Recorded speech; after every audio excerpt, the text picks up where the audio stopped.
Good morning, good afternoon, good evening, and welcome to another show, a live show. I'm going to pause slightly to make sure that we are live and to make sure that we're recording clearly and that everybody can hear what I'm saying, because that's the last thing I want to be ranting on, talking, and then discovering you can't hear what I'm saying. So usually I get a bit of a feedback.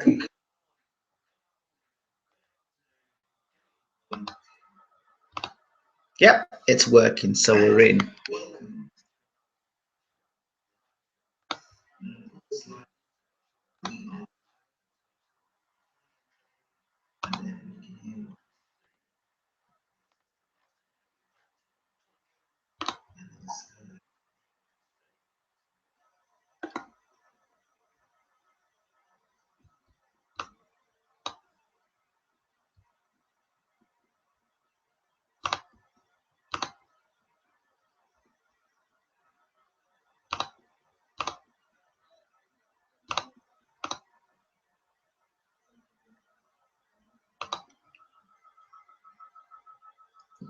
Good evening, all. First of all, I must start by saying thank you to all of you for your support. It's much appreciated. Um, it's always great to know that people appreciate the work that you do, and I appreciate that as well. But before I start this, I've got to explain to you. I've got to talk about this because I wouldn't be honest if I didn't start this night without the issues I had to deal with this morning, waking up or to be woken up by the devastating news of what happened in Charleston, in America, with the church members being shot and killed in the middle of a prayer service. It's obviously devastating what's going on in America, and when it's also one of the reasons why I started BaylorIC wasn't just to do boxing videos. It was to report on the news and to report on things that obviously touched my heart. And that was one thing that wasn't being reported on, and then suddenly started getting a lot of reporting on. So I did a little bit of information, got some information about it, and the more information I got on it, the more upset I got. And it just so happened that I had one interview lined up with Charlene Jones, and I was just so devastated. I just didn't want to go through it all. It hurt so much. Honestly, I don't think anybody could quite understand where my brain was, where my mind was at that point. Just and racially motivated as well. When I'm seeing people, people say, "Oh, well, you're not American." My wife's American, and when you see people that look the same way as yourself, and you see them being attacked and shot and killed, and it's something that seems to be on a daily basis, it's frightening. I thank the good Lord that I'm not there in that country, and just pray that that sort of behavior never sort of transcends over to the UK or across Europe. But I just wanted to say that to let you know that it was a difficult start to the morning. The interview I had afterwards was with Charlene Jones was at 11 a.m. and I did the reporting right up to about 10:45. Didn't really want to talk to anybody, but there we go. I've got James Ali Bashir on the line. Can you believe this? This is all live. Oh, hold on a second, people. Let me just tell him I'm live. See?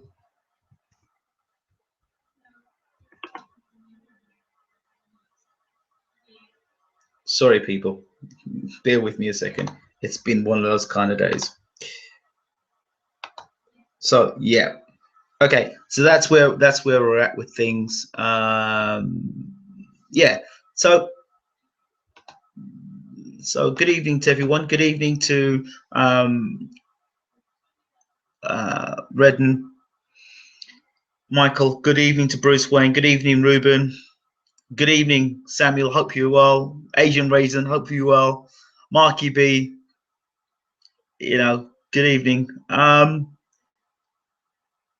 know it's not boxing related, but sometimes it just seems that, and I'm not accusing any of you guys or ladies watching this, but it just seems sometimes that boxing fans can be very narrow-minded, and it's as if there's other things around the world that just don't happen, and they do happen. And I can't be what I'm not, which is just to be blinkered, because I focus and I have a passion for boxing, is to forget about everything else that's going on in the world. I can't do that. And I see my Twitter feed just spinning out fast because I put out a video about boxing, but then when I put out a video at something that's people losing their lives, it's like something that's just like, oh well, somebody's lost life, so what? It doesn't really matter. Just check out the boxing videos.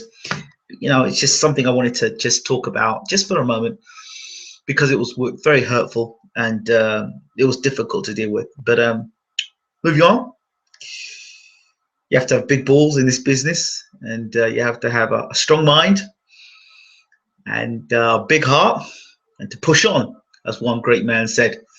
And I think I've got big enough balls, a big enough heart, and I'm going to go for it. So I did go for it, and out of that, I ended up saying, you know what?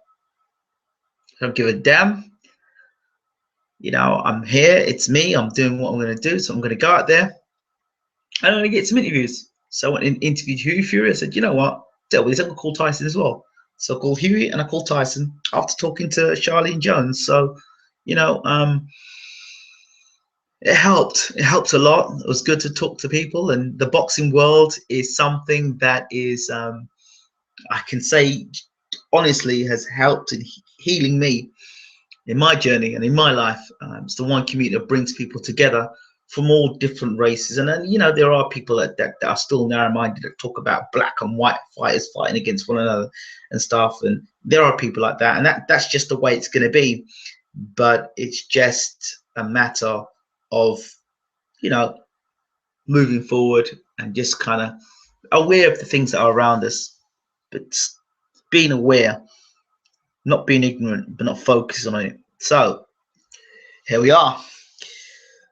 I'm going to begin with Charlene Jones, an interesting lady from Wales.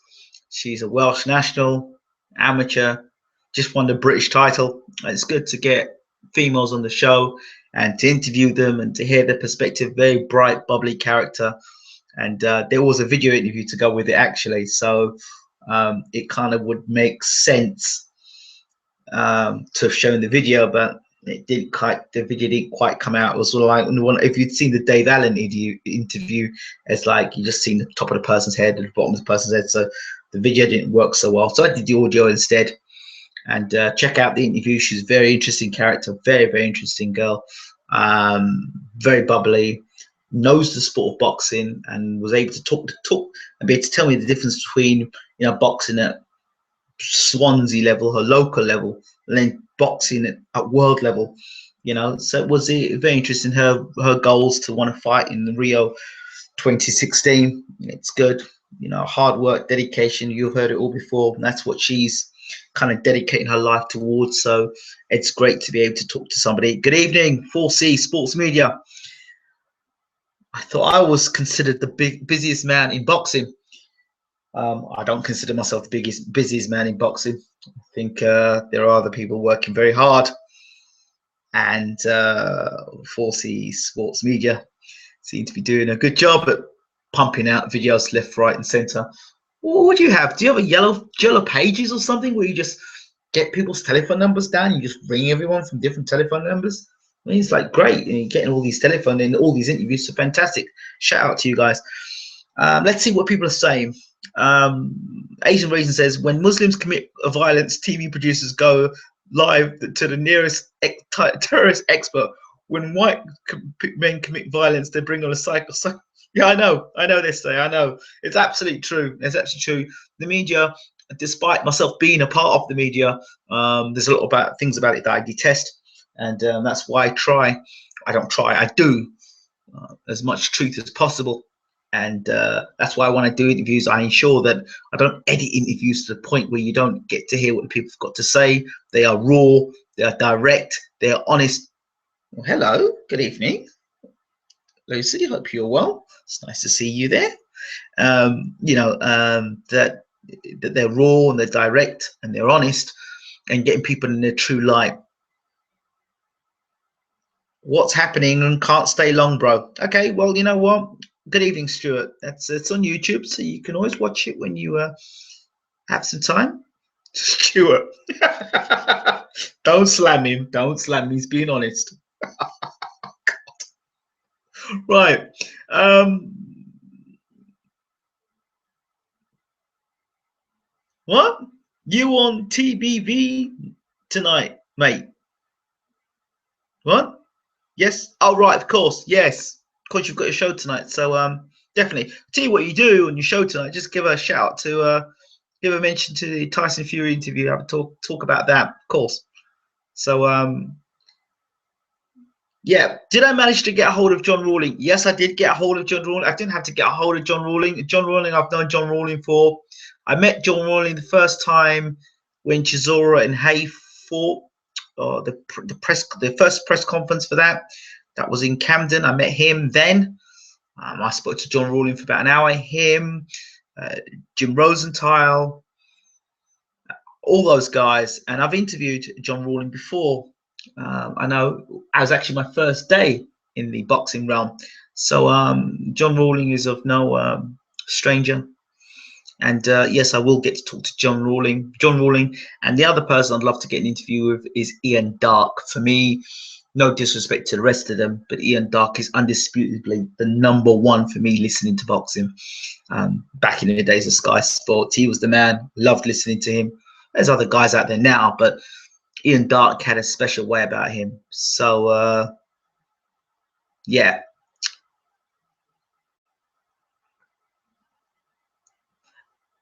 Yeah, so where are we? Okay, we've got here, I think Michael Ridman is saying about him being in Barry Town. Where? Let's see.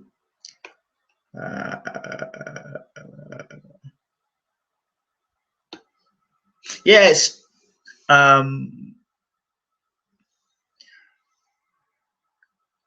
Stuart Bailey says there's life after boxing, and they need to talk about absolutely, Stuart. There's life after boxing and outside of boxing, and yes, I will talk about it. Ruben Mechanic says, wasn't the great man who said that Tyson Fury earlier today? He did indeed. He inspired me. Michael Redmond says, I was working in Barrytown the last few days. But if you're working in Barrytown, did you bump into Lee Selby by any chance? I believe he does live there. The new IBF, he's featherweight champion of the world. He's a featherweight. I'm sure he's featherweight, isn't he?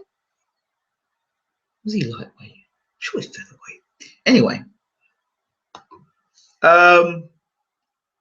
Yeah, Ingram. Who is that fake footballer account who was saying dumb shit the other day? Yeah, I think he's gone. I think I got rid of him actually. I don't think he's going to come back.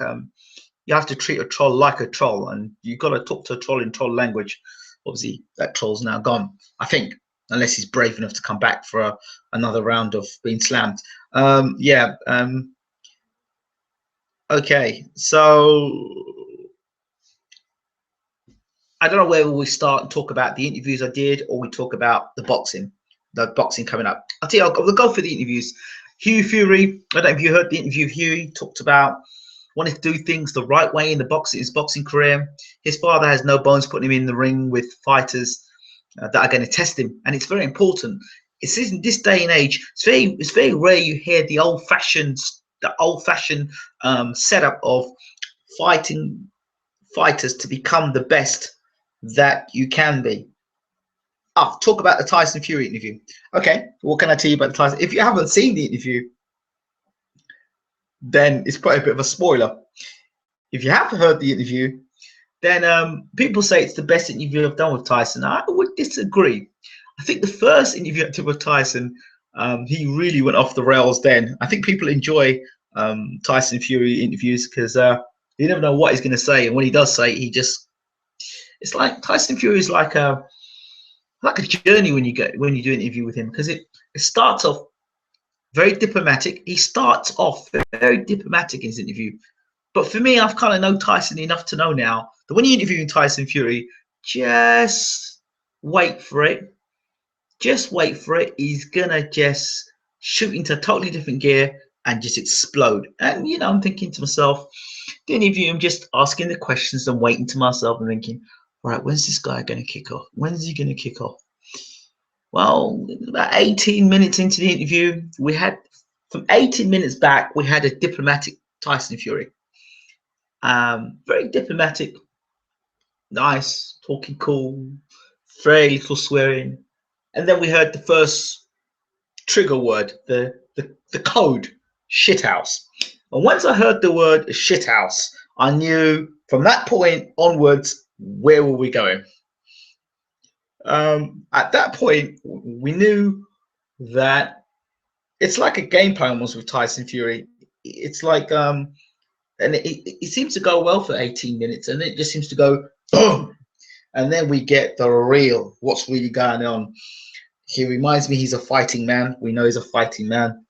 According to Tyson himself, according to Tyson himself, I asked him about preparation. He says, the only preparation I need is to have big balls and to have a heart and the right mentality.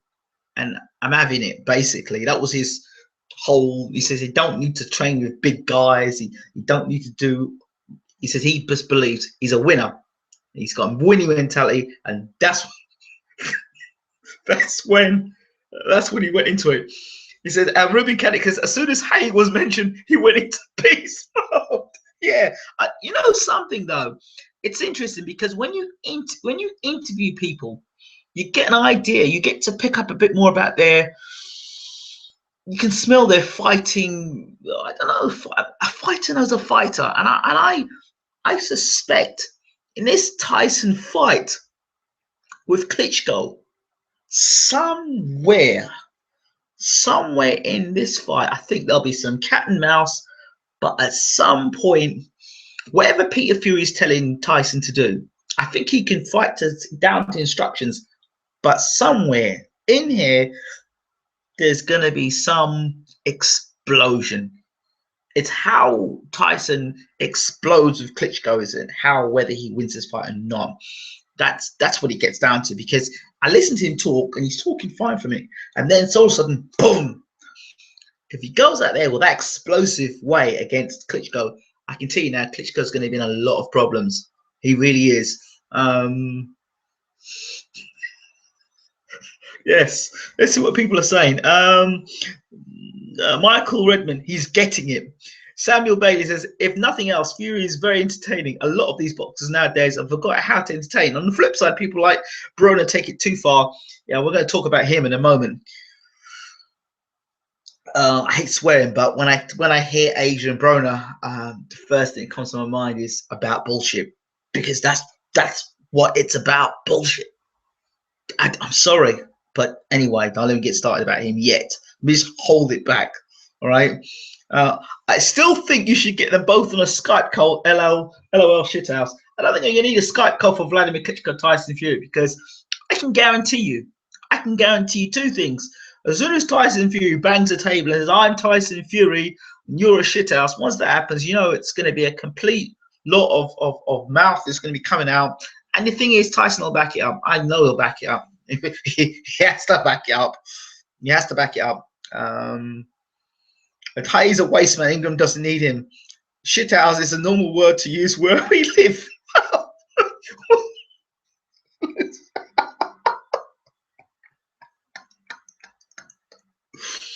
I know you say it's normal word, but I think to American television, I tell you something, I think the amount of bleeps they're going to have to use for this fight is going to be interesting. I think this Klitschko Fury fight is going to be hilarious, because I don't think Vladimir is going to take kindly to being called a shithouse, and I don't think Vladimir is going to deal very well with somebody who I suspect Tyson's going to be very physical with Vladimir Klitschko, very, very physical. Expect it to be physical. This is gonna, he's going to want to take this to Vladimir from the moment they lock eyes on one another. For the minute he walks in the room and sees Vladimir, he is going to be letting it go. I don't think he's going to be holding back with Vladimir. What he does in the ring, God knows. I don't know what's going to happen. I don't know. But I just know this much, that verbally, I know, and I know physically he's going to want to fight Vladimir. I know that. But verbally, these two, lock your kids up. Tyson's going to be on the rampage for sure. And it's D-Day for him. It's D-Day for him for sure. I think he'll get the fight. A lot of people think he won't get the fight. He says that he calls Vladimir Klitschko the pull-outer. He does a lot of pull-outs. He pulled out against Chisora twice. He pulled out against Pulev. So Tyson believes that Klitschko may pull out against him as well. He doesn't think, he thinks that Banks, Bashir, his brother, they all believe that Klitschko's getting beat. So Vladimir doesn't trash talk, does he? He just tries to intimidate the opponent by acting cool and serious. Can he keep it together against Fury? No, he can't, and he won't.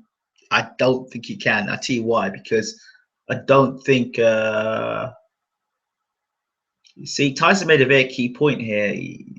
Klitschko's fought a lot of fighters from around the world, but a gypsy fighter he's not fought. And I think this is a key thing here. People are going, gypsy fighter. No, but it's a key thing here. There's a lot of there's legacy there. Tyson has a legacy to live up to.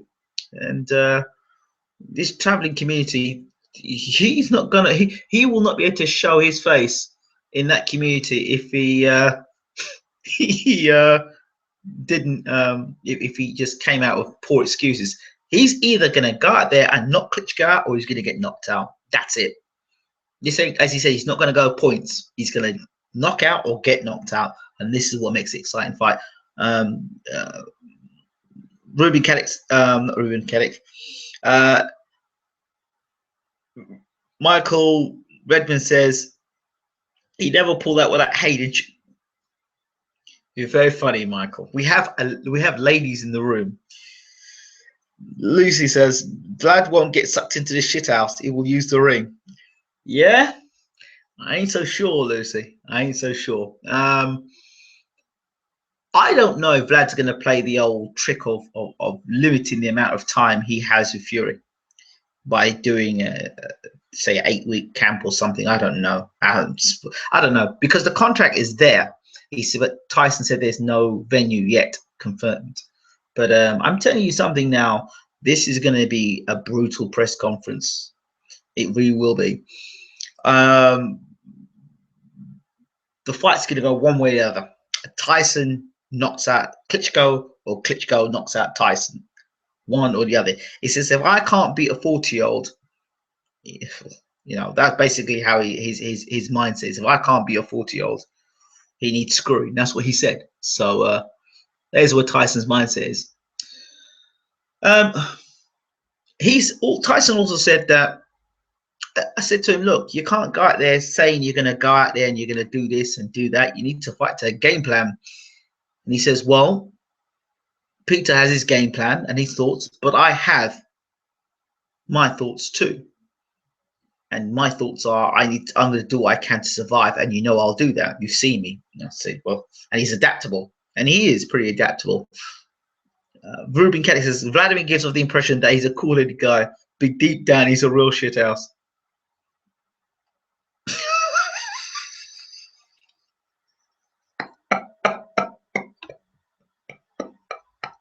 Jamie White, good evening, Jamie. Good to see you on here. Jamie says Wilder's boxing pedigree is quite poor when you look at the opposition he's faced during his journey to the heavyweight champion. He will get found out by Fury with ease. A lot of people underestimate Fury, in my opinion, and a lot of people overrate Joshua due to Eddie Hearn's bullshit. Yep, well, you know what I feel about Eddie Hearn already. Give Joshua a bigger test and put him in with someone who fights back. Someone hit Wilder last week, and what happened? He done the chicken dance and looked uncomfortable. Well, I was saying that before. I did say it. 30 fights, who have you fought? It's not the who's who, it's the who's he club.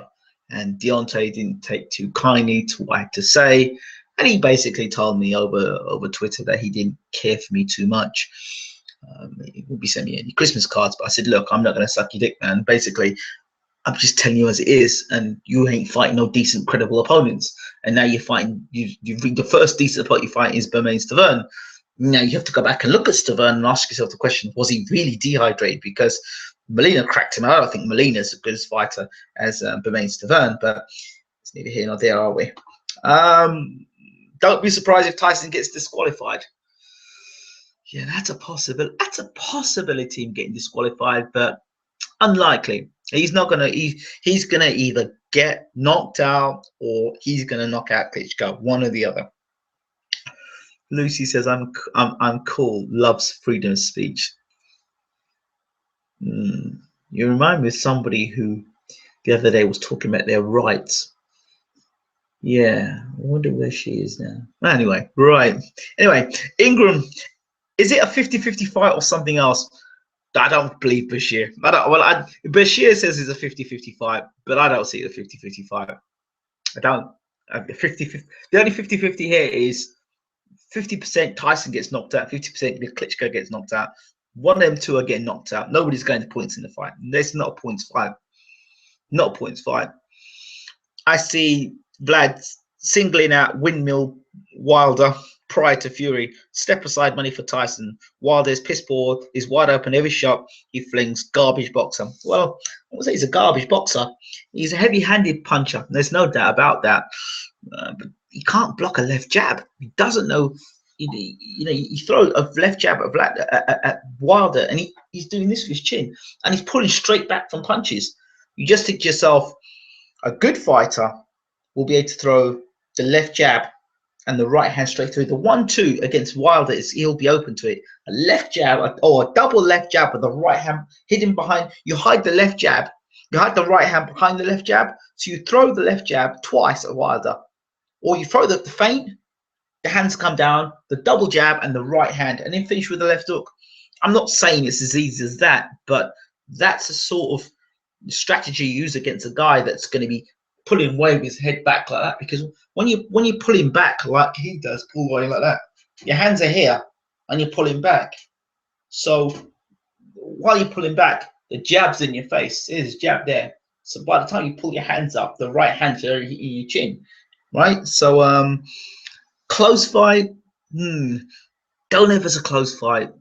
Don't know if it's a close fight. I think somebody's getting bombed out in the fight. I really do.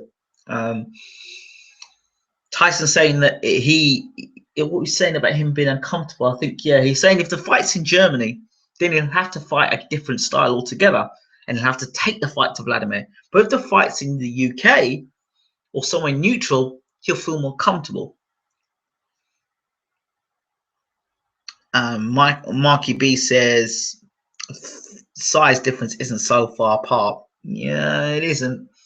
But Tyson says size doesn't matter at all. So depends on where the fight takes place. It's if it's a KO fight. Yeah, you're right. Well, really, sports media, you really think so? Because I would say that regardless of where the fight is, Tyson's going with a mentality to want to knock out Klitschko. He really believes he's going to knock out Klitschko. And I asked him what happens with when he gets hit with a right hand, and he told me basically that punch is a punch. He says, but don't forget I can punch as well, and I believe he can punch. So you answer a lot of questions there. He's not that heavy-handed, mate. Look at when he stepped up. Is Stavern great? In my opinion, no. Look at that the other night. Ariel flattened that dude around. The power is overrated at semi-elite. Yeah, I have to say that, yeah. Look level for me as regards to Wilder. Any semi-competent boxer will end Wilder. What do you think? That's why you got to ask yourself the question as to why he fought so many opponents. Remember, I kept telling people a long time ago he fought Sconias and that video is wiped off of YouTube. People can't find that fight anywhere. He was knocked down and badly hurt by Sconias. He got up at a count of 9 against Sconias, who was not Harold Sconias, who was knocked out in a couple of rounds or round by Stavern. So they wiped that video completely off of YouTube, and you can't find that fight anywhere. But right there is the answer. Wilder's all over the place. His legs are very thin for heavyweight. Yeah, I think something. If Emmanuel Stewart was around today, I could see Stewart training Wilder. I really could. I really, really could. Yeah. Yeah. Okay. Cab drivers, mate. I guess so. Lucy, question. Obviously, you're in the room and did the interview with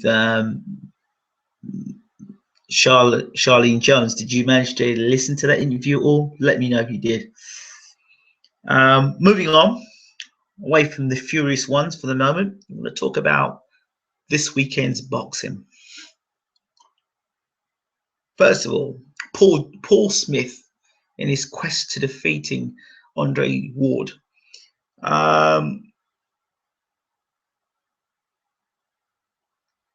Andre Ward. Yeah, if you could find the fight, mate, I'd appreciate it because it'll tell us a lot more about Wilder.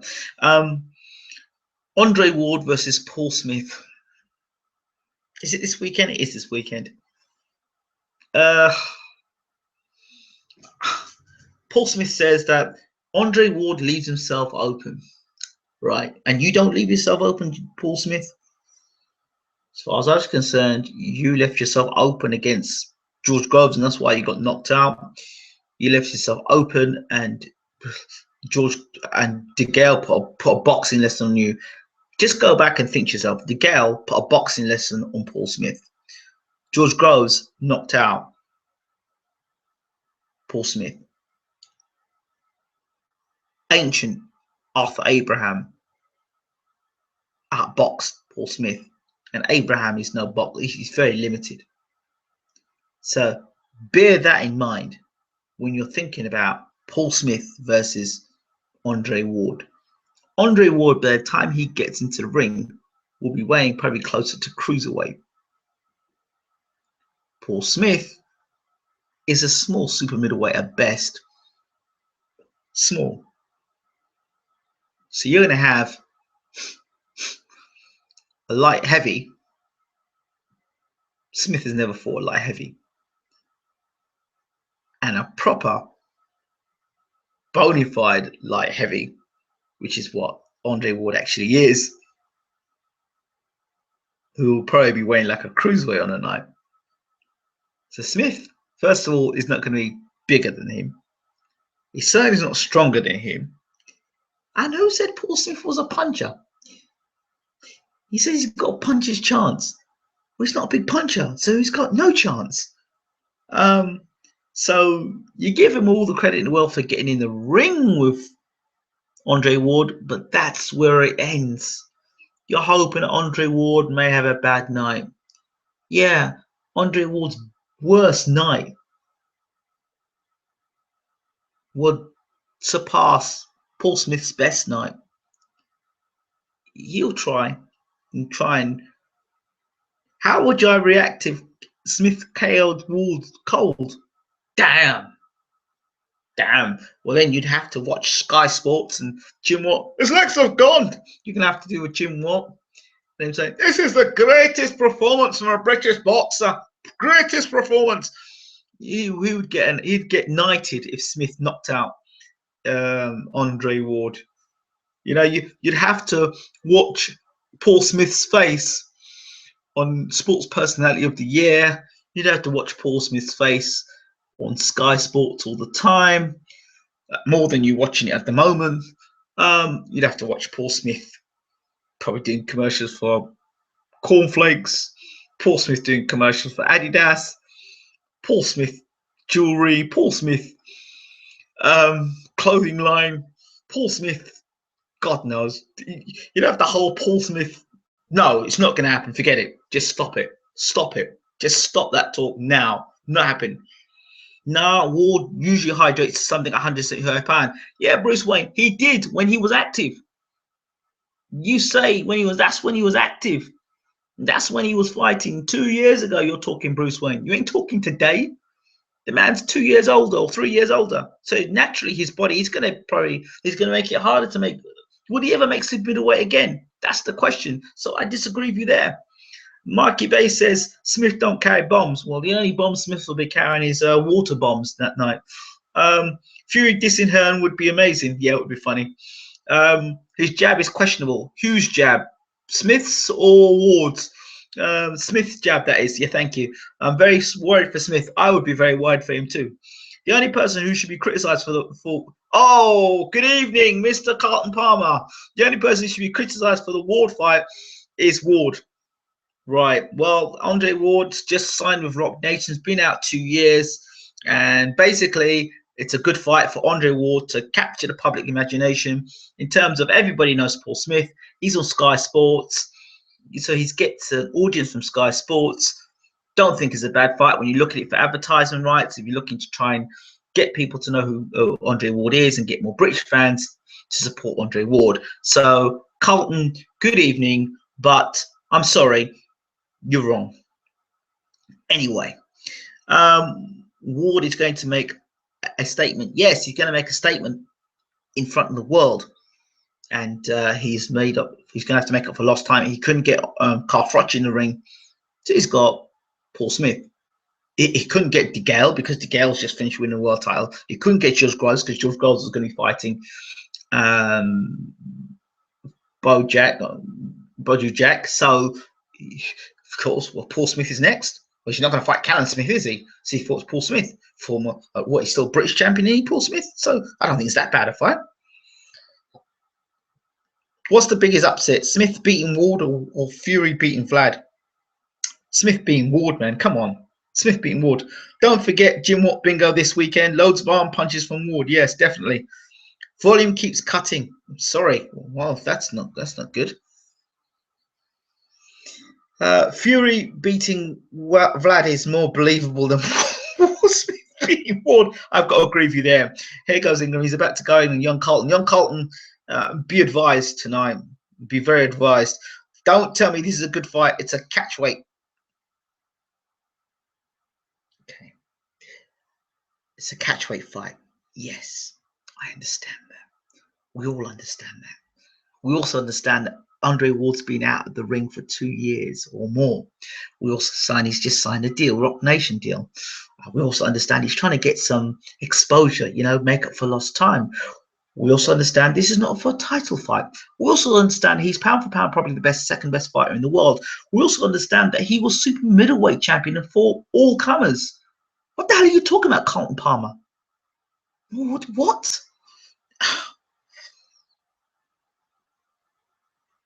Don't tell me this is a good fight. It's a catchweight. Has Ingram started slagging Josh off yet? I've just tuned in. No, I haven't. But you're back again.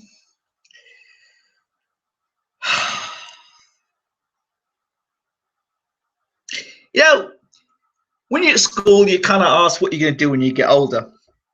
Some people like to say to themselves, you get to say, oh, I'm going to be I'm going to be a dentist, a doctor, a lawyer, a solicitor, a barrister. Carlton Palmer, when he put his hand up, he said, I'm going to be a troll for boxing, and I'm going to troll Ingram Jones, and I'm going to go onto his YouTube channel, and I'm going to chat the most shit that makes no sense whatsoever, and I'm going to make him irate. And people that make me the most irate, those people chat absolute bare rubbish, and they're just so damn ignorant and arrogant about it. It's unbelievable. And Carlton Palmer, you're one of these people, but I think you'd like to entertain me. I think you.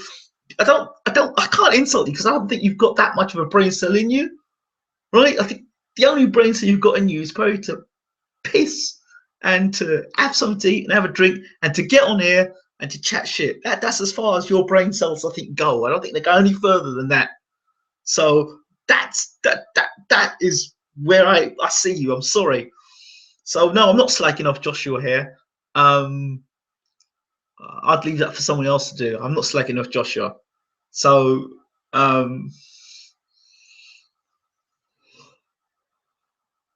Rigondeaux's pound for pound number 2. Can't agree with you there, mate. Can't agree with Rigondeaux being number 2. Rigondeaux is absolutely awesome, but you've got Lomachenko, and as far as I'm concerned, those two guys have got to sort it out between themselves.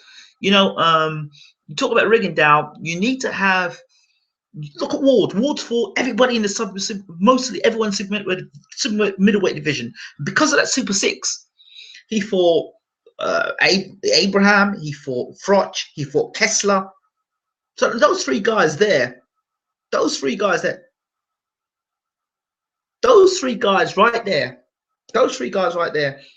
You've got Kessler, who was one of the best super middleweights in the world and still was pretty good at his time. And a lot of people thought that Kessler would beat Ward. And Ward coming into that tournament was relatively unknown, and because he got dropped by Tyrone Boone, if I remember, because he got dropped by Boone, he was like, oh, he's got a dodgy chin, and he can't do this, and he can't do that. Ward had to prove a lot. He had a lot to, because I do believe the way the Super Six was set up, it was for a European to win the tournament. That's how it seemed set up for me. So Ward did a hell of a lot. So yeah.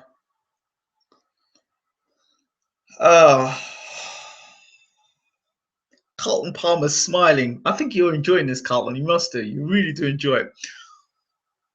And that's all she wrote. Thank you very much. Cock on Ari brain cells. So going back to this Paul Smith thing, technically he's not better than Ward. He's not got better jab than Ward. He doesn't throw better combinations than Ward. He can't fight better on the inside than Ward. He's not a better slugger than Ward. He hasn't got better footwork than Ward. He's not got better defense than Ward. He's not heavier than Ward. The only thing I can suggest he can do, the only thing I can suggest the Ward and Smith could possibly do in this fight is to somehow try and bully Ward to the ropes. Can't see that happening either, because bear in mind, Ward bullied Carl Froch, got inside of Froch, and you forget, you boxing fans, the few of you who actually give Smith a sniff. Andre Ward is a scientist. He's like a boxing nerd. He's the kind of guy who's going to sit down and watch hours and hours and hours and hours of tape you and break you down bit by bit by bit. Nobody knew that Froch had no inside game because nobody really tested that. Everyone was on the outside. He just came inside of Froch and just sat on Froch's chest, and Froch had no idea. And that's the sort of way, like that, he'll take away Smith's best punch. Smith's best punch is probably the left hook to the body and left hook to the head. I'm sorry, I just can't see it. Can't see it. Can't find that Wilder fight anywhere, mate. Few people saying it wasn't recorded, but yeah, Ward is not relevant at this time, mate. Nobody wants any part of Rigondeaux. Not only he doesn't bring in the cash, yeah, of course. But I think all these guys, you see Ward, you see Rigondeaux, guys like that. Just remember Floyd Mayweather. Before he had the Oscar De La Hoya fight, nobody cared much for poor Floyd. Nobody cared for him. So I think Ward, Rigondeaux, eventually they'll come good. They will. And when I mean they come good, they will become the next superstars in boxing, I believe. So it's only time.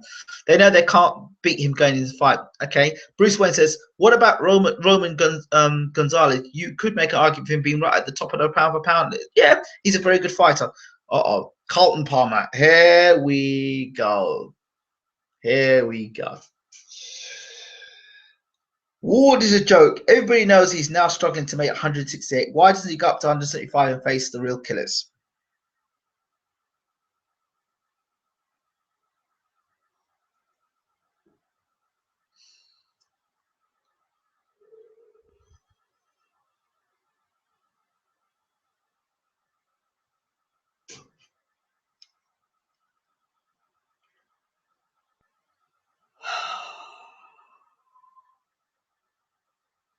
Okay, let's break. Let me read this again. Ward is a joke. Carlton Palmer. Ward is a joke. Everyone knows he's now struggling to make 168. Why doesn't he go up to 175 and face the real killers?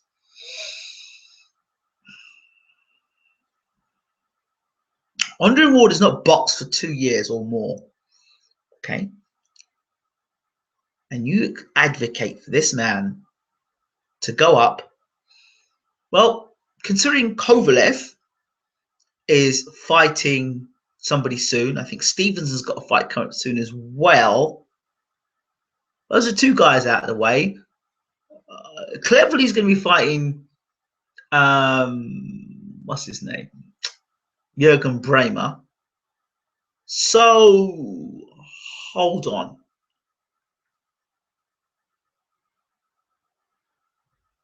You Neanderthal, right?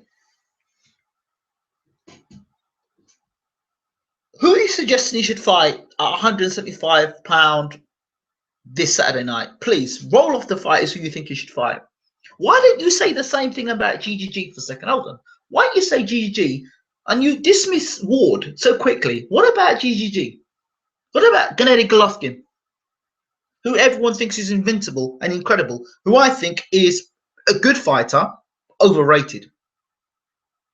And he's a devastating puncher. Took 11 rounds to knock out Martin Murray. Devastating fighter. He has fought nobody yet that wants to basically put it on him. He has fought nobody yet like that. Until he does, the jury's out on him. And you saw what Willie Monroe did. Imagine Willie Monroe could punch. Let's not get there. Let's not go there.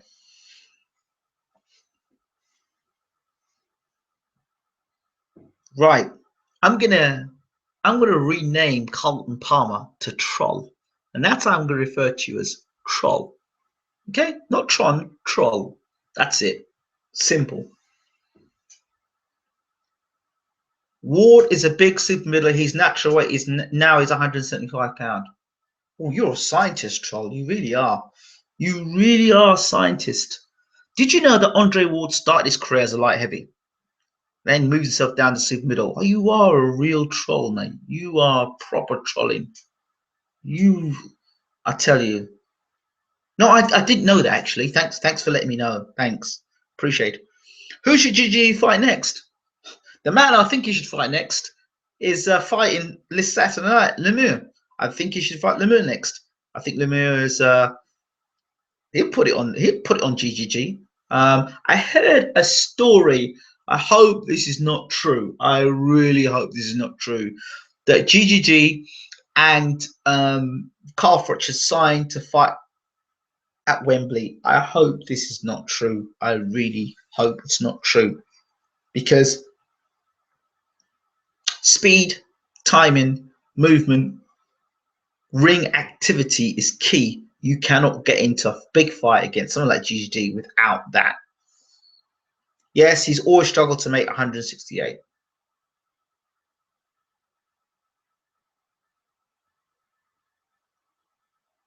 And your point is, Troll. Paul walks as the pushing him fucking trolley.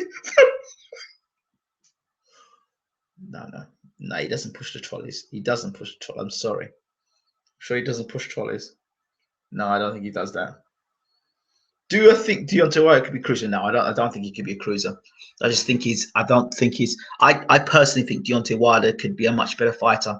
And I said that in my I heard GGG battered Kovalev in sparring. You heard it. Or so did I hear it. I wonder where you heard that from. I know I did an interview with Abel Sanchez, and Abel Sanchez said he dropped Kovalev in sparring and Kovalev was scared of him.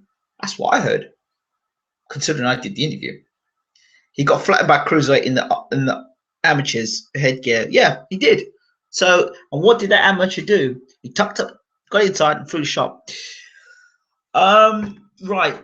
So Smith, Ward. I see Smith stopping Ward.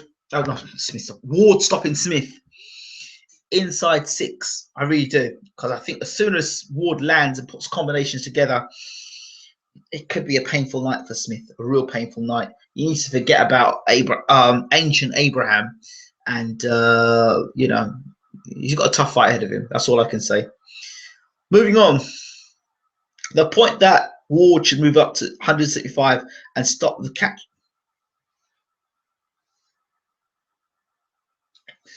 When Andre Ward was fighting in the Super 6, how many catchweight fights did he have? Answer me the question. Thank you. Okay, Troll. Okay. We're going to move on to the next fight. Sean Porter versus Adrian Broner. Now, there's some footage coming out, some damaging footage coming out of Adrian Broner saying that when he was younger, that Sean Porter was his idol. There's more footage coming out of Broner and Porter sparring. Although Porter landed some good shots, Broner was boxing southpaw with a shoulder roll with the southpaw stance. It's out there, but this is not a good Ingram, but you're thinking, mate, if Smith can beat Ward, then does he go into the pound for pound number 2? Then, no, he doesn't. Well,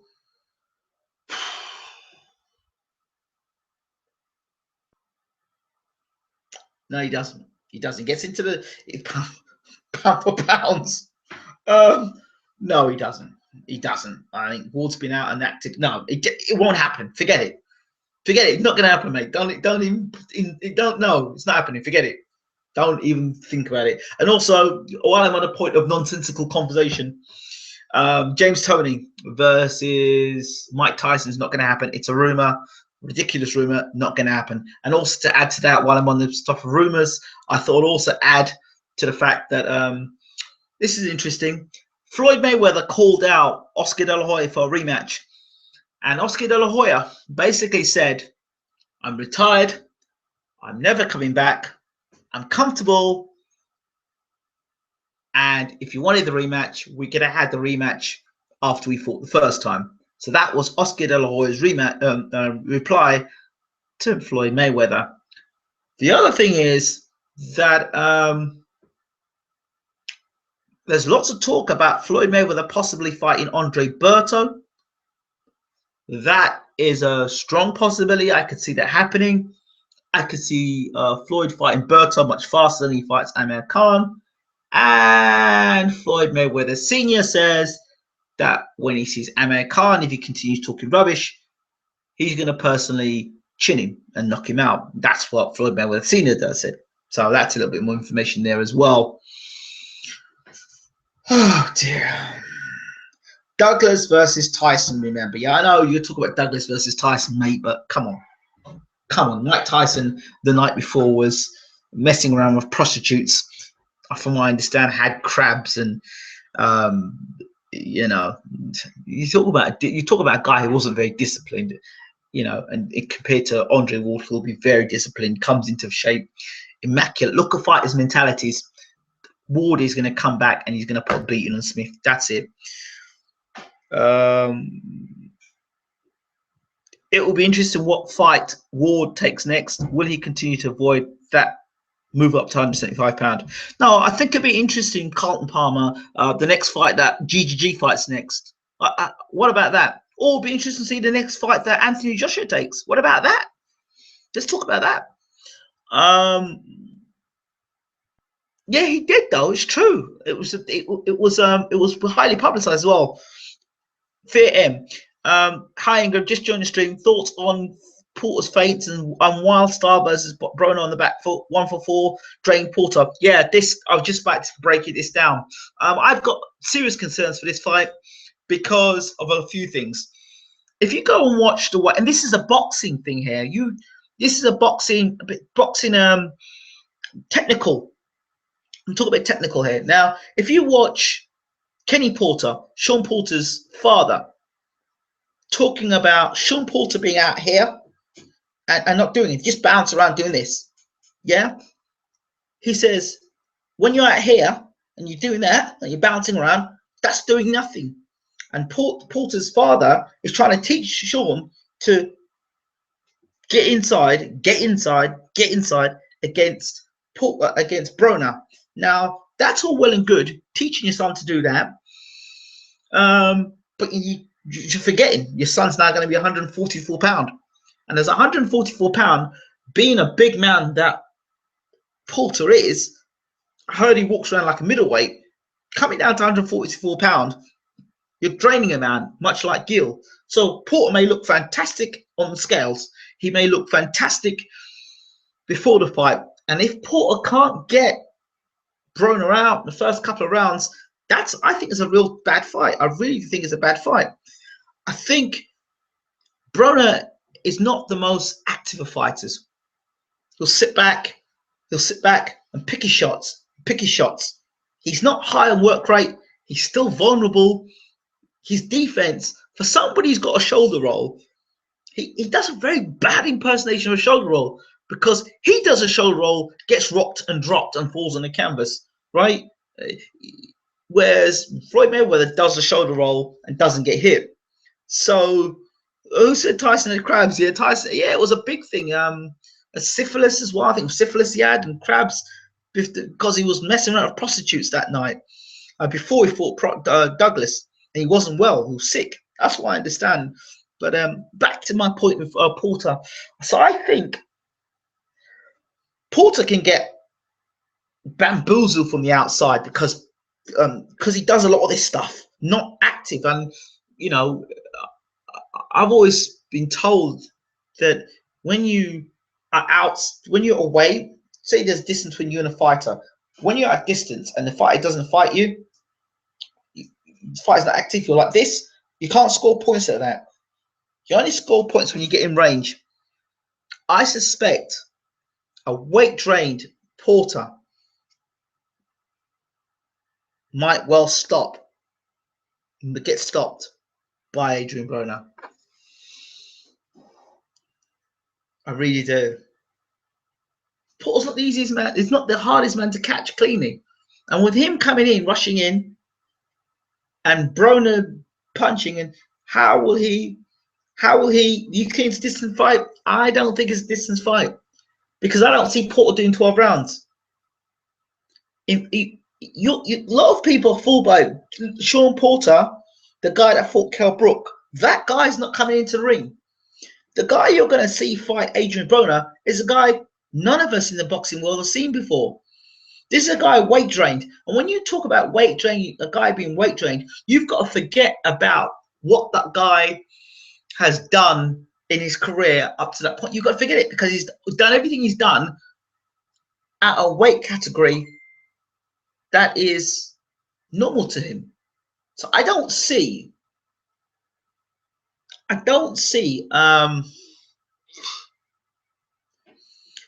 the same Porter fighting. And with that, then you can he fight 12 rounds at 144 pounds? I would challenge any boxing writer in the world or expert to say to me, yeah, he could do 12 rounds at 144 pounds, and he's still strong, and he's still got the same punch resistance, and he doesn't tire, and you're drying yourself out. So the nutrients on your brain, like I said, it's about Gil. Even though a headbutt did help with the Cotto fight, I don't know. Punch resistance, that's the problem. Punch resistance. But Broner's got a shoddy work rate. The only time Broner starts to really put punches together is when he knows he's got you hurt.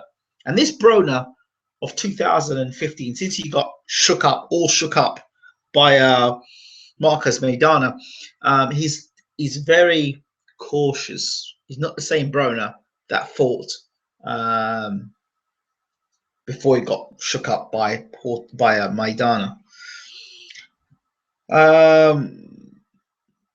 Carlton Palmer. People think that because he was outboxed by Brook, Broner has a chance. Broner doesn't have the strength or power that Brook has. Porter will win pretty easily. Okay. He could do the 12, but he would have to pace himself and possibly be juicing. Well, there were rumors around Sean Porter juicing beforehand. There were lots of rumors around him juicing. People say he was juicing before he fought Brook. That didn't help. I don't know. I'm concerned about the weight with Porter, and for me, I'm gonna go with Broner on this one. I really am. Yeah, Paulie gave Broner a hard fight, but I understand as well. A contract has not been signed yet between Broner and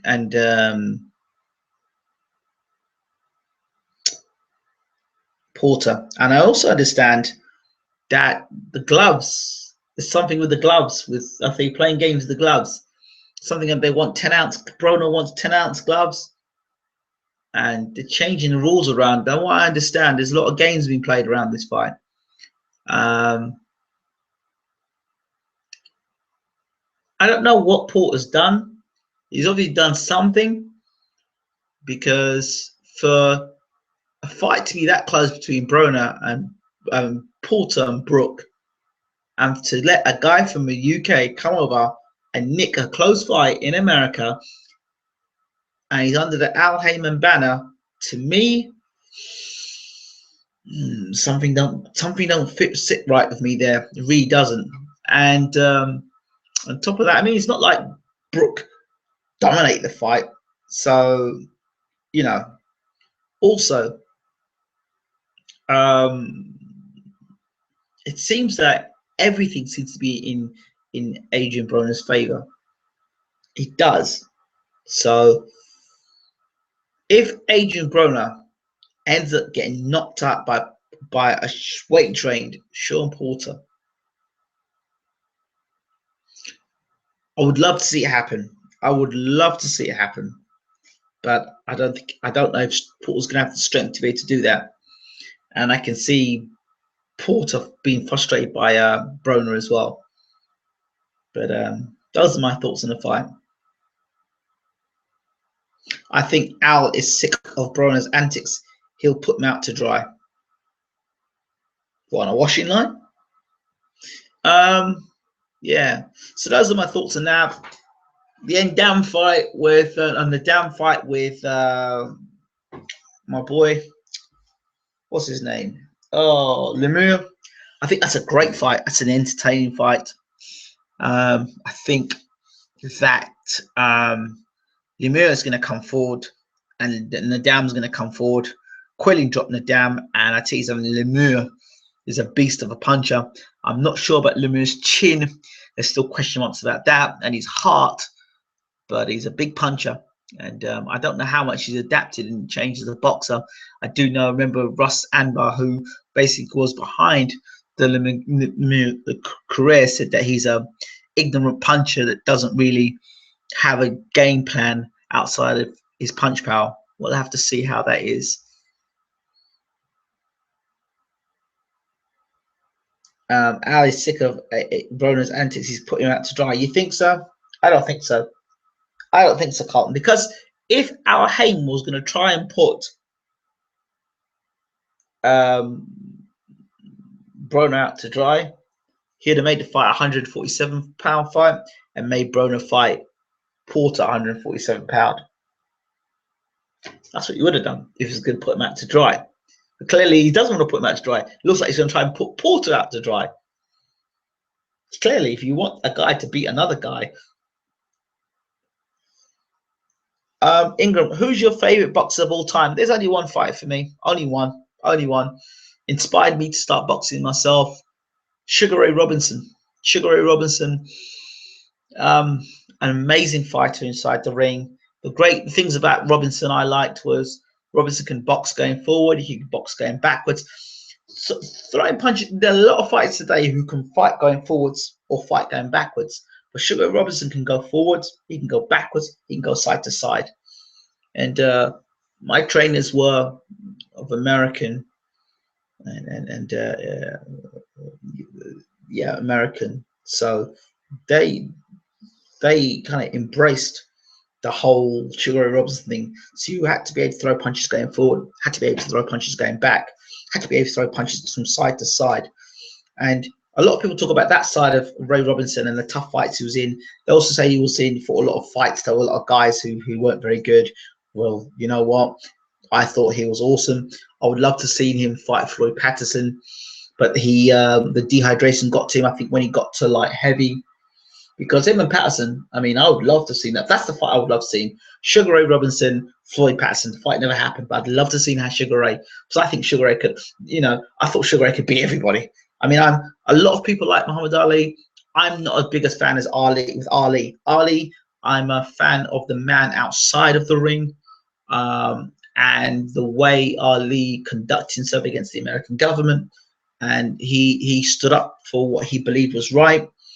That is something that I will always respect that man for. And if more sports stars, if more athletes, if more human beings were like Ali and would forget about the money and would think about their souls and think about their integrity and think about the implications every time they sell themselves out, it has on another person coming through the door, the less people that sell themselves out. And the more people that stand up and say, no, I'm not selling myself out, it gives these people who feel that they can just write a contract that basically makes you sell your soul out. These people are lessened, their importance are lessened. Yeah, RJJ is good, but you can't compare Roy Jones Jr. because Roy Jones, what you've got to do is think to yourself, Roy Jones Jr., look at what Sugar Ray Robinson was doing when he was Roy Jones Jr.'s age, and think to yourself, Roy Jones Jr. had no boxing fundamentals. And that's why Roy Jones Jr. is struggling now. Plus, Roy Jones Jr., his whole game was based around speed.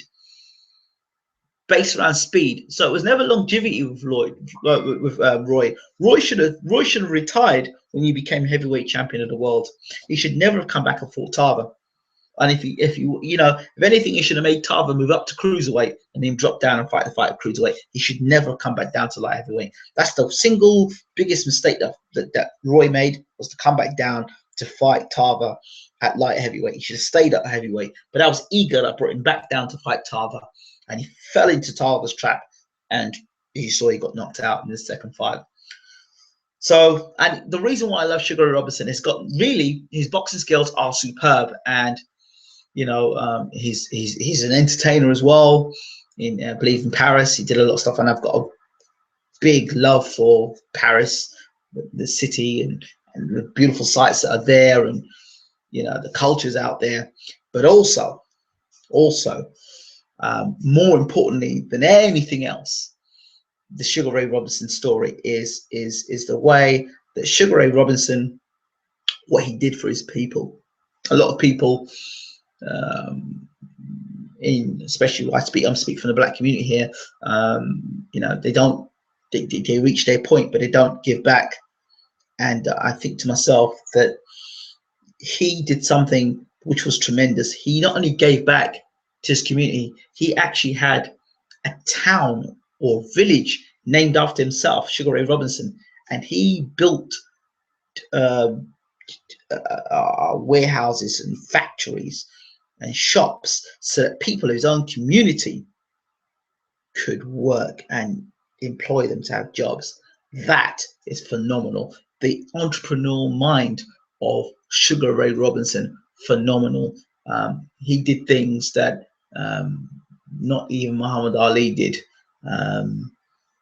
So for me, that's my favorite fighter of all time.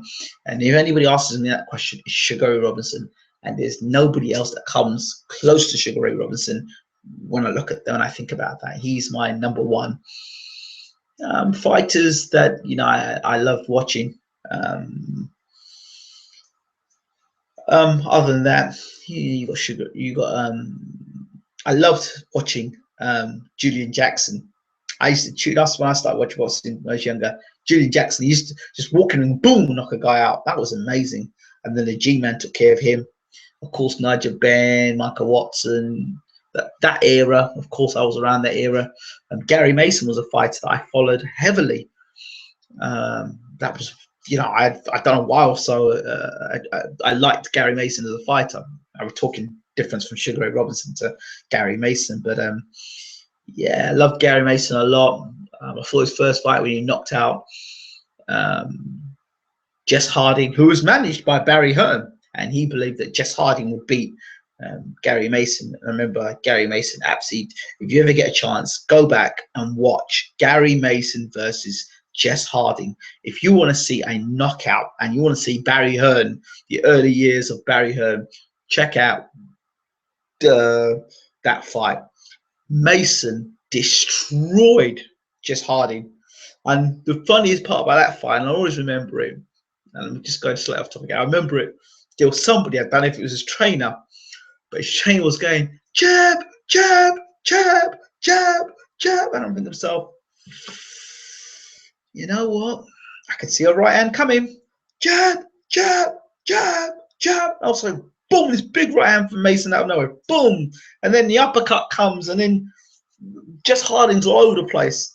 And then the second round was beautiful. And the way Mason ended it with the interview. The interviewer asked him after Gary Newborn. Newborn says, "So, what do you think? What do you think? What's going to happen if you're next in your career?" And he says, "You keep stacking them up. I'll keep knocking them down. We'll keep carrying. Have this carry on until something else happens." It was a shame about Mason because I always thought he beat Bruno as well, but there you go. Mason was the guy I liked a lot. Of course, Oscar De La Hoya, the Golden Boy. One of my favorite fights: Oscar De La Hoya versus Julio Cesar Chavez. The second fight and the last round. I loved the way that De La Hoya was boxing beautifully at the beginning and then suddenly just stopped and stood in front of the great Chavez. Even though Chavez was faded, he still was a great fighter. He stood in front of Chavez in about the 7th or the 8th round. He stood in front of him and went toe-to-toe with Chavez. Chavez was getting the better of him and actually got on top of De La Hoya. And De La Hoya actually pulled out a left uppercut and then a 4-5 punch combination at the end of the round. And that, for me, was why I first fell in love with Oscar De La Hoya. That was the golden boy there. Sugar Shane Mosley, always looked at him as a great fighter, jittery style. Yeah, and that's another great fighter as well there. Simon Brown, the welterweight from Jamaica. Oh, beautiful fighter. And then you've got Terry Norris as well. Marlon Starling. Woo! Bad man. Of course, you've got Marvin Hagler, Sugar Ray Leonard, Thomas Hearns. I love Ray Leonard. A bit of a cheeky character. Marvin Hagler, amazing as well. Tyson. No, I was never a big Tyson fan. Don't know why. Just, I just got peeved with Tyson because every time I used to stay up, and anybody who's from the UK will probably appreciate it too, staying up till 2, 3, 4 o'clock in the morning to watch Mike Tyson. The long build-ups with the guy talking, telling you how he's going to beat Tyson, showing him how rough and tough and how bad he was. And then Tyson walking in and knocking him out in the first round and thinking, shit. I remember once they were even saying about Marvin Hagler moving up to heavyweight to fight Mike Tyson because people were so desperate to see Tyson get beat in his run of opposition. Yeah, the good old days. So, yeah. Oh, let's see what people are saying here.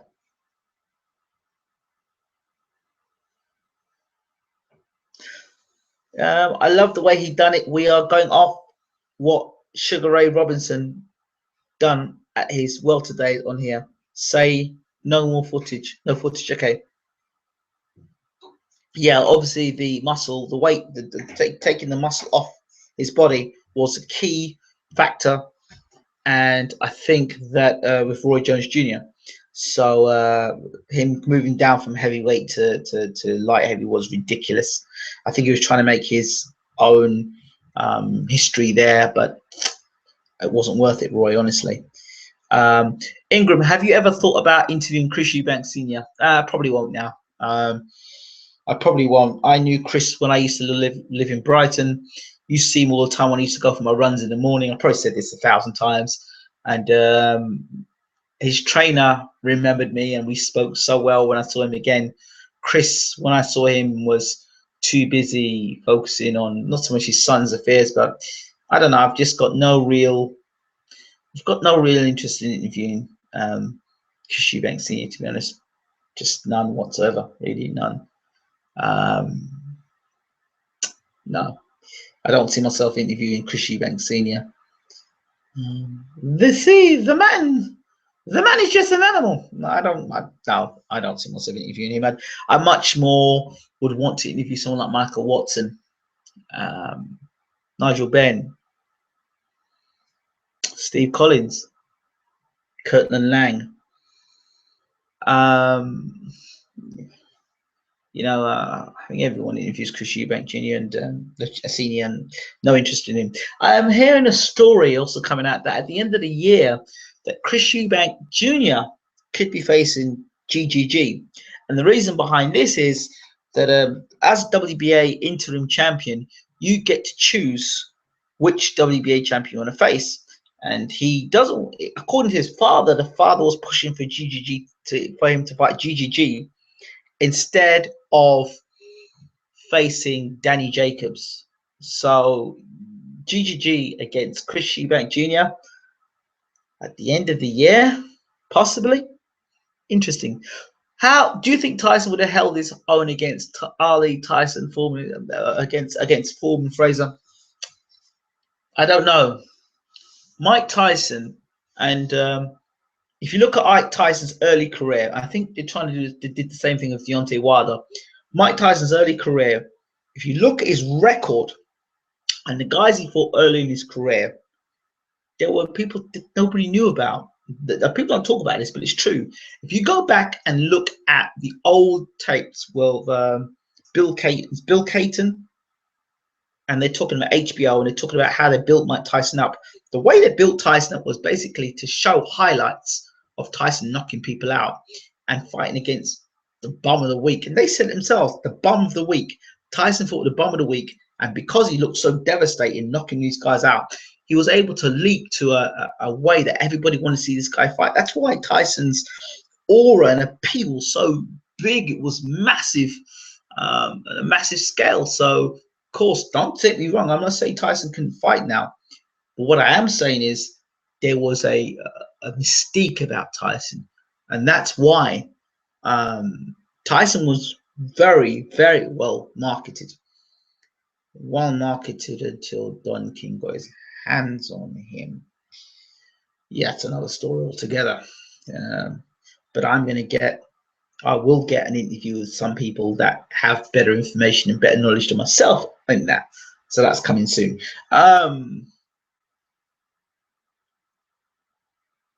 When you're talking about Mike Tyson, you've got to ask yourself, who of world class has Mike Tyson beaten?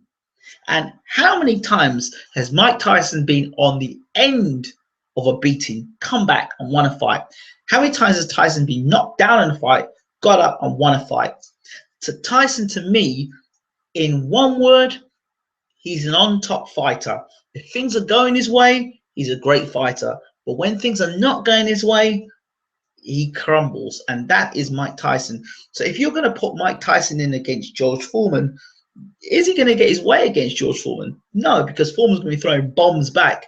And he threw bombs against Fraser, and he caught Fraser. And Foreman has a great chin, big punch power. I back Foreman against Tyson.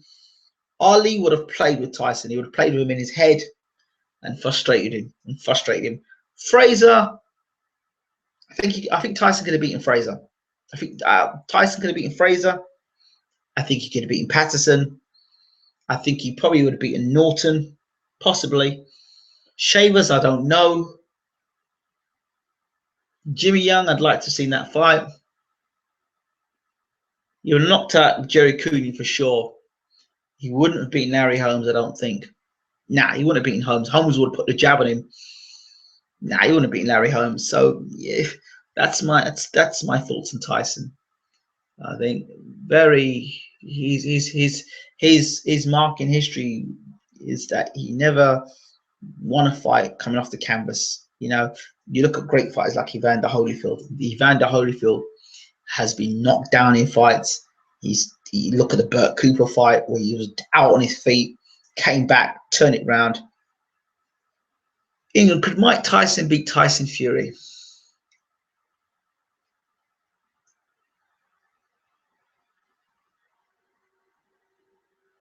Which Mike Tyson are we talking? We're talking Mike Tyson that fought. We're talking Mike Tyson that fought Danny Williams, or the Mike Tyson that came out of prison. That fought. Fought Danny Williams. That Mike Tyson, no. Remember Kevin McBride beat that Mike Tyson. Remember Kevin McBride? Yeah, exactly. The Mike Tyson that fought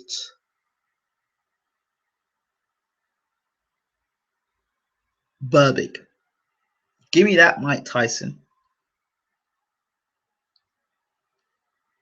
And yeah, he beat a faded Holmes. Forget that, doesn't count. Sorry, that's not Larry Holmes. I'm talking about the Larry Holmes that fought. I'm talking about the original Larry Holmes. I'm talking about when he was in his prime. That Larry Holmes, not this old man that had like a couple of weeks to prepare. And I've got the whole thing about Larry Holmes there. You wouldn't have exactly. I've actually got. I did a story on Larry Holmes when I was on the show with In This Corner podcast, the guys in Philadelphia, and they basically gave me the inside information on Larry Holmes and Mike Tyson. And Larry Holmes had about 3 or 4 weeks to prepare for the fight against Tyson. Yeah, it was like that. It was like that. Yeah, it was like that. Because Don King gave him 8 weeks, and then Don King's turned back and said, "No, man, you get the fight's about 4 weeks." So yeah. Would I ever interview Vladimir? Oh hell yeah! If Vladimir is in Europe, if Vladimir comes to England or he's in Ireland, he's getting it. You will get the interview. No pussying around. You'll get the interview. You will get Vladimir Klitschko. And we're working on that. We're working on that. Definitely going to talk to him. Yeah. Yeah. So those are my thoughts. Are there any other questions people want to ask before I decide to pack this in for the night? Yeah. I'll also Sky Tyson's area was pretty shit in his prime 85 to 89. Yeah. I think also at this point I'm also going to talk about the Skype thing. I'm going to try and do a Skype forum. Anybody who wants to be part of the Skype forum, let me know tonight. I will then contact you and give you a Skype. Make sure you all got a Skype account, of course, and get you all in, and we'll start doing some Skype. We'll talk boxing Skype via Skype. And it'd be nice to do a boxing chat to get all your voices in there, hear what you've got to say, and instead of hearing my voice rattling on for ages. I think it'd be great. The kind of boxing community I'd like is that, let's say once a week or every time there's a big fight, we all get together, sit down, talk boxing, male and female, sit down and talk boxing. And yeah, I've seen some yeah, I've seen some chat rooms before, and I've been in some chat rooms before, and it's like chaos, absolute chaos. People shouting and screaming over one another. I don't really want this. You didn't tell us who you want Joshua to face next.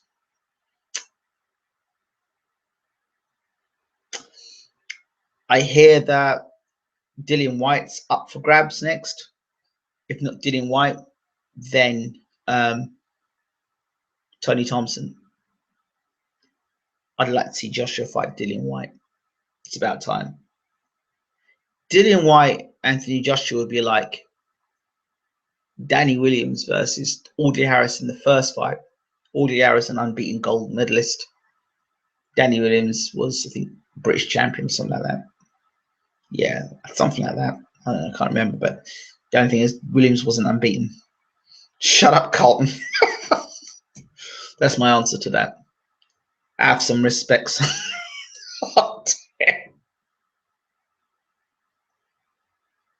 Shit house. Right. 3-second rule: when people stop talking before you jump in is the first rule. Sky chaps, absolutely, but it don't happen. I've seen some of these Sky chaps and they just go, I want a Sky chat that's going to be for the people that boxing fans are going to enjoy listening to, that boxing fans are going to enjoy. And what I want to do as well, before I actually do easy work for AJ, you know what, I'm not going to scare you away, because I want you to come back to this YouTube so I can. Lucas Brown and Joshua. No, I don't want to see that fight. No, I don't want to see that fight. I do not want to see that fight. I do want Chagayev. Yes, let's see Chagayev Brown, but no, not that fight. Brown is too slow of hand and foot, and Joshua's got faster hands, and I think Joshua hits Brown before Brown hits Joshua. And sorry, I don't want to see that fight. I do want to see that fight. AJ fans are the worst. Yeah, well, that will be interesting to see what happens when he gets hit back on the chin, and he's in a fight against somebody who's throwing punches back at him. That's where you start. I don't know how you can jump to the defense of a fighter when you've never seen a fighter get tested. I don't know how you can do that. That's a love affair. That's not being critical. And the critical thing, that's having a love affair.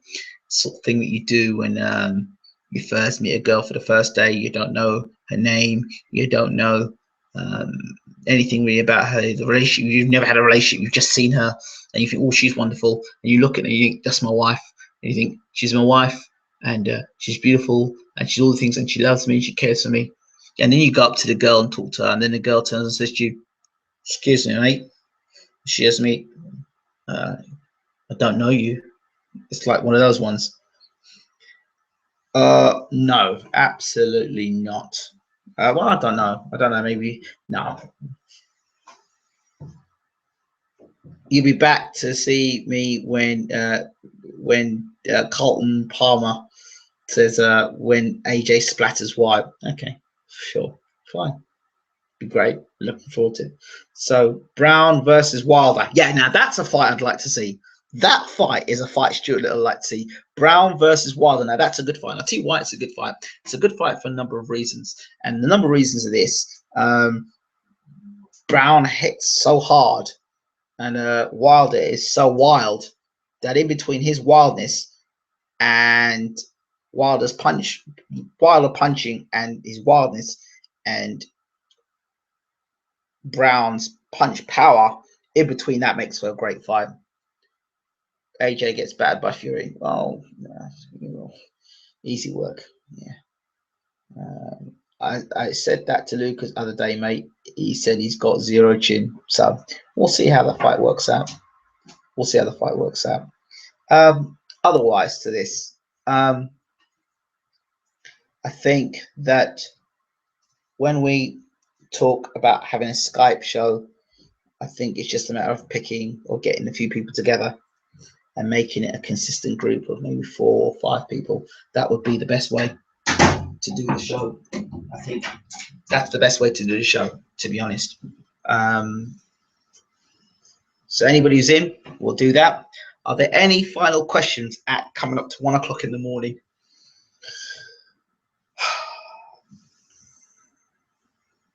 Yep, he does. That's why I say it's a good fight.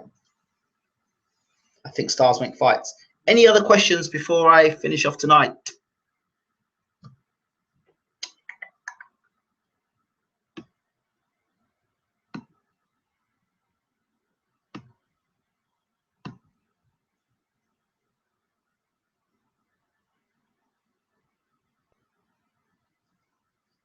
No?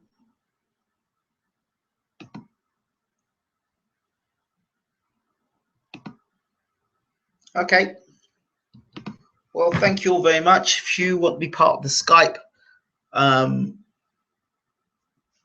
forum, let me know. Just leave a message down at the bottom here, and I'm going to try and start the forum. Maybe, just maybe,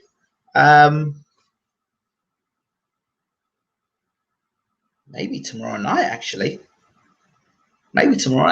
Hard work, dedication, Ingram. Cheers, mate. No worries. Nah, mate. What's nah, mate? What's he saying nah, mate, to? Ruben Kavik. Why, mate? Yeah, okay. All right. So, no more questions? Good. All right. Adios, ladies and gentlemen.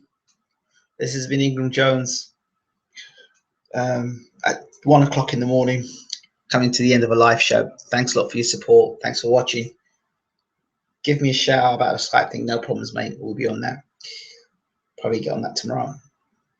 Good night. Take care. And keep the shows coming, Ingram. Your content is great at the moment. Oh, at the moment. Thank you. At the moment. Yeah, she's good. All good. Good, well. Good. Try to come in early and try to, she's good. All the best. No more questions. All the best, and see you all either Friday or fight night. Take care.